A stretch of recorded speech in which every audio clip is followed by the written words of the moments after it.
跟在解放军后面吃灰。美国军工研制军舰的大号垂发系统，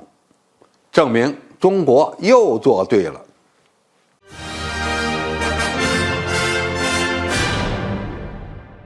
观众朋友，大家好，我是付天少。在中美军队海上力量的竞争方面，美国人一直引以为傲的是军舰的垂发单元的数量比中国要多得多。按照美国人统计，截止到2023年3月份，中国主战舰艇垂发单元的装备总数创纪录的突破了4000个，而美国海军呢，则有8626个 Mk41垂发单元。因为美军的主力驱逐舰都有96个垂发单元，而中国大量装备的052D 只有64个。中国海军在垂发单元的数量上正在加速追赶美国海军。不过，垂发单元可不能仅仅比数量，还要考虑质量问题。不是说中美两国谁的垂发单元的质量好，而是谁能装载更加先进的导弹武器。055万吨大驱的垂发单元的直径在850毫米左右，深度达到9米，尺寸要比美国海军舰艇所采用的 Mk41垂发系统整整大了一圈。Mk1垂发单元的直径为635毫米，发射井深度平均6.7米，相比较而言就是一个小弟弟。美军曾经为朱姆沃尔特级驱逐舰专门设计了 Mk57垂发系统，其直径也只有710毫米，与中国的垂发系统相比还是不够看。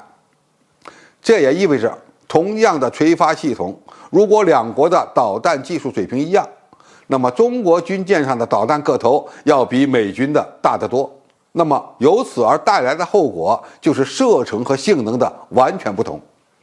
特别在高超音速导弹时代，只有更大直径的垂发系统才能装进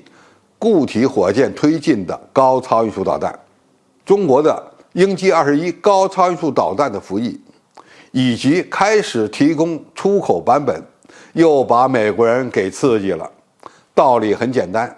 你装的导弹再多，我只要在几百公里外把你干掉就成了。这就是导弹武器所带来的非对称打击的效果。在这种情况下，美国人也开始改变了。据美国海军新闻网报道，洛克希德马丁公司正在为美国海军的下一代导弹驱逐舰计划开发全新的垂直发射系统。一位该公司的官员透露了初步的细节。他说：“我们称之为增长的垂发系统。如果你看一下我们研制的 DDG-X 的要求，它需要有一个传统的 Mk41垂发系统，而且呢，它还需要有一个更大的垂发系统，可以储存更大深度和更大直径的导弹在里面。特别是大型导弹发射单元的功能，